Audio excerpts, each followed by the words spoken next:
This is the new Samsung Galaxy S25 Ultra, and honestly, the moment you pick it up, you can tell that this thing is a slicker, neater, better designed phone than last year's. But it's only after spending a few hours getting deeper that I've started to realize this thing is next generation in a way that we've not really ever seen before. Like, the entire way that the company is even thinking about the smartphone is changing with the S25s. So these are the 8 key things that you need to know. Starting with the design, which is a pretty substantial upgrade. The S25 Ultra is 15 grams lighter than the S24 Ultra. It's enough to notice for sure. It's 0.4 millimeters thinner, which makes this the thinnest Ultra phone that Samsung has ever made. It's got a stronger titanium body thanks to a new, more compacted molecular structure and 29% tougher Gorilla Glass Armor 2 on the front, which is a pretty dicey one to test, but Samsung is saying that when they first introduced Gorilla Glass Armor last year, they noticed immediately that when those new phones were coming in for repair, there was 60% less damage on average on the screens of those phones, thanks to this armor glass. So, a further 29% improvement on that, well, it's not gonna hurt.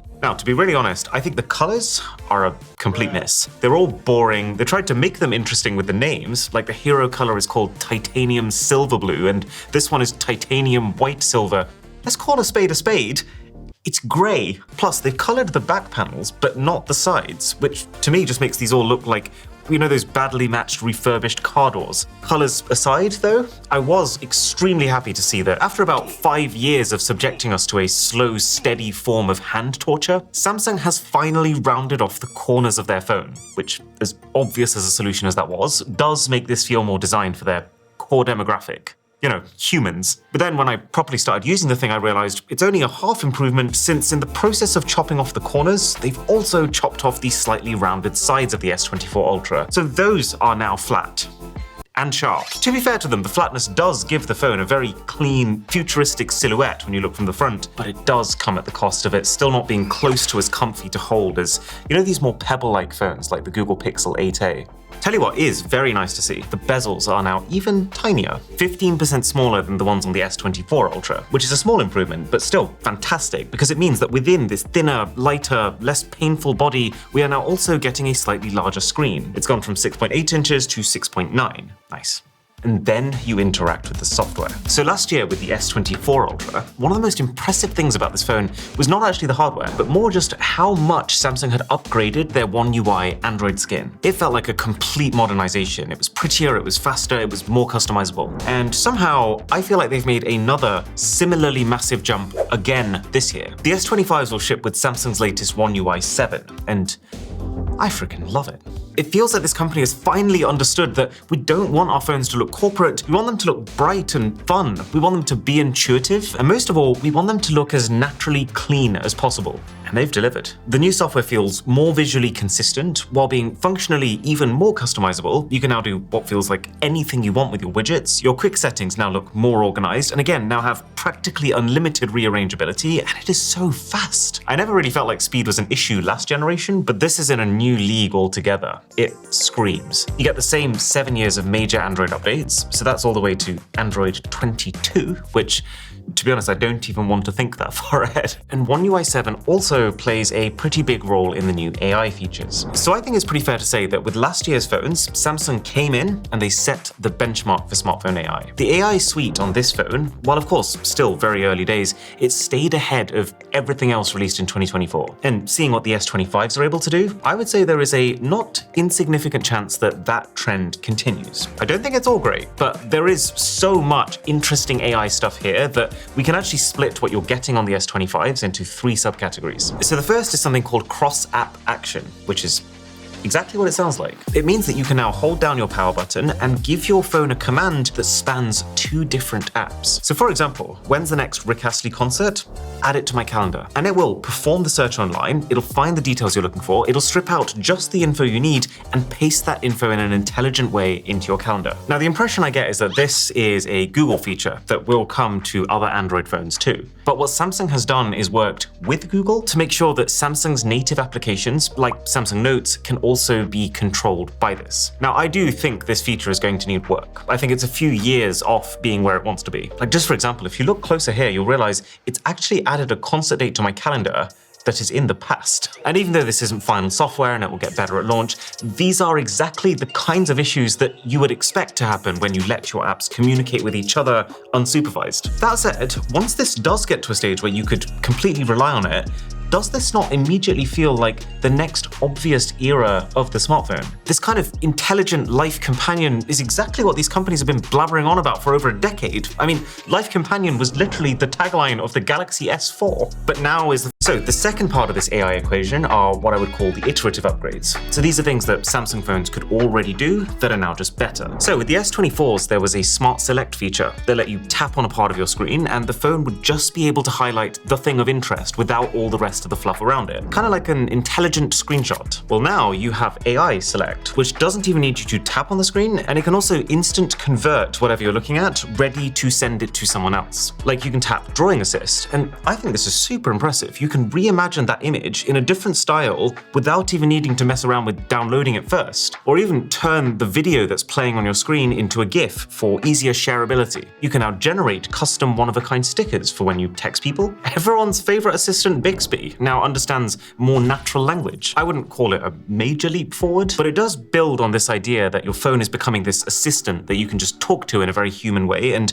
assume that it will understand what you want. Circle to search was another thing that came last year. Well, that can now also be used to pick up the background music in a video that you're watching on your phone. It's not dissimilar from what you can already do with apps like Shazam, but it's nice to have it in one place. When you're calling someone, you can now record that call. You can get a full transcription of that call in this really cool texting-like format, and you can even search through that entire convo to find specific nuggets or use AI to summarize it all. I really like this one. In the browser, there's a new option in which the phone will both use AI to summarize the page that you're on, and then also read that summary out aloud back to you. Only thing is, Samsung really needs to improve their AI speech engine. Like, if you compare how natural ChatGPT's voice communication is compared to Samsung's, it's like a world apart. And then finally, for photos, the generative editor is now a little bit faster and quite a lot better at both removing distractions, but also, just as importantly, filling in the remaining void in a way that you can't even tell that they were there in the first place. And then Samsung's got this feature called Drawing Assist, where you make images. And this has now also been upgraded to allow you to use any combination of photos you've already taken, drawings with your stylus, and words to form your final output. There is now so much happening here that no one person is going to use all of these AI features. You might literally use one,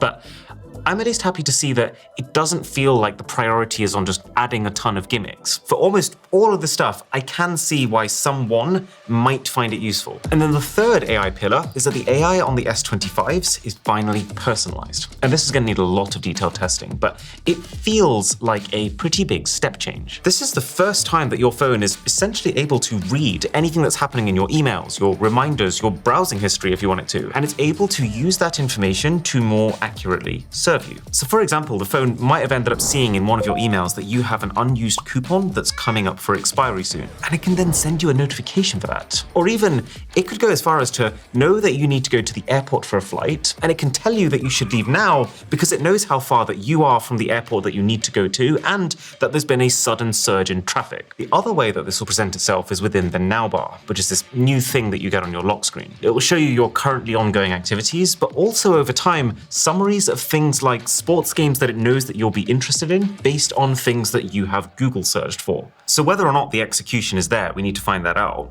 Do you see what I mean about the level of thinking here? It definitely feels innovative as opposed to iterative. Samsung did also, while announcing this, spend quite a lot of time going on about how securely the whole thing handles your data, and it probably does, but regardless, this is also definitely a turning point in terms of how much access you're giving to the company. To become more useful, it is also having to become more invasive and expensive. Galaxy AI is only going to be free till the end of 2025. And so the implication is that they will then start charging a subscription. If you buy this phone, you actually own. Well, if you'd asked me what the single best standout thing about the Samsung Galaxy S24 Ultra was, I'd have said hands down, the screen. All flagship phones have had brilliant screens with crazy brightness and and high refresh rates for ages now. But the two things that have separated Samsung's are one, the durability, which is improved now, but also two, this anti-reflective coating that isn't nearly as gimmicky as you might expect it to be. This coating felt like it single-handedly cut away 50% of screen reflections, which in turn made the screen so much clearer than the rest. And that coating has now been upgraded again with the S25 Ultra.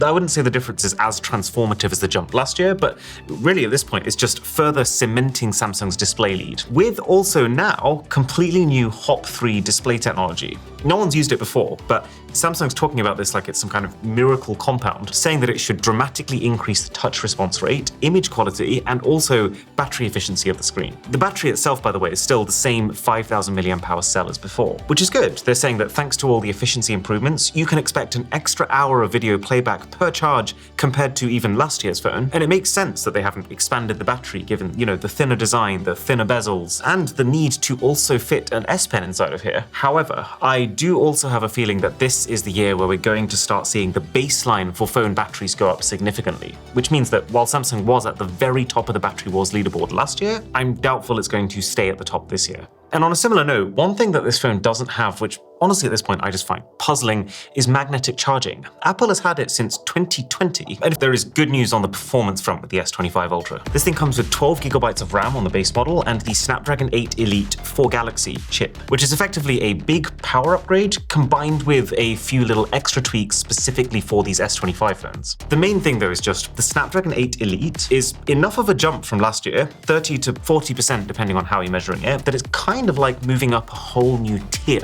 Like, this is the point where Android is back on track and in a lot of ways now actually ahead of Apple's performance. Been a long time since that was the case. The one thing to watch out for is just that some early devices that have had this chip have had thermal issues, which is probably why at the same time Samsung has fitted this phone with a 40% larger vapor chamber and a new thermal interface material for faster heat dissipation. Whether or not that saves it, we'll have to wait for the full review. But then, as well as that core performance perk, Samsung has also been working with the chip maker to add in two extra features. The Pro Scaler, which uses AI to basically upgrade any content that you watch on your screen. Like if something's really low resolution, your chip will apparently notice and figure out how to upscale it without you even needing to think about it. It's similar tech to what Samsung's 8K TVs use, although I would be lying if I said I could actually notice the difference in person. But then, also the camera. The chip is also supposedly tuned to specifically improve the low light performance in Samsung's phone, which, big if true, but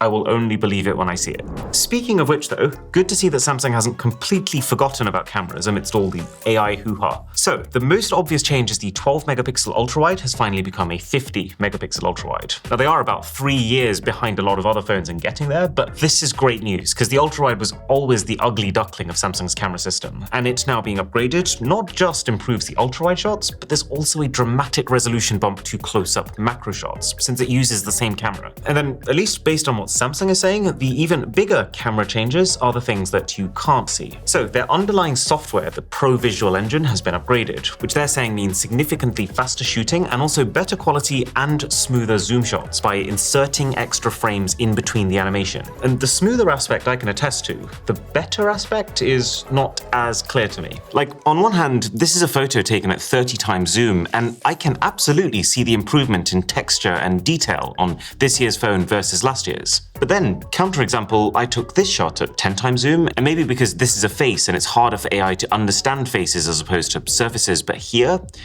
I wouldn't say it's really better at all. There's a new AI image signal processor specifically designed to improve selfies. There's Best Face, which means that if you keep the motion photo feature on, then anytime after you've taken a shot, you can go back and both instantly make it either a boomerang or a slow motion clip, which is nice, but also use on-device AI to comb through and pick the best face it can from all the face options. Not a feature that we've never seen before, but I was surprised just how much this can rescue a otherwise lost image. Samsung's also saying that they've specifically worked with social medias like Snapchat and Instagram to uplift the quality of footage taken within those apps, but I also feel like they say the same thing every year, and I'm never really particularly impressed. This phone has the company's first ever spatial temporal filter, which basically allows the phone to distinguish between moving and stationary objects when you're shooting video, so that it can treat them differently. It means that the phone can focus on making sure that moving objects don't look blurry, while also making sure that static objects don't look grainy. It is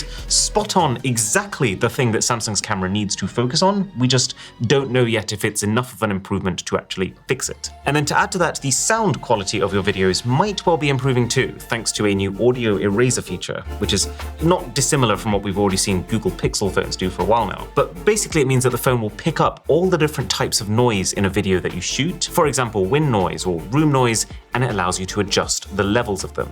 And then the sprinkle on top is a bunch of new pro features, like 10-bit HDR video recording, which has 4 times the dynamic range, but then at the same time I kinda hate it because it just makes your screen unnecessarily bright when you watch it, and things like log recording, which gives you ultimate color flexibility for editing afterwards. So I would say not one of the biggest on-paper camera upgrades, but then if they do pull off all the software wizardry that they're saying they will, it could still become one of the most meaningful ones. And that's the S25 Ultra. Mostly great design changes, massive software improvements, but a lot of those will come to other Samsungs. AI with lots of potential, but also a lot to prove. And then hardware-wise, pretty close to the best of the best.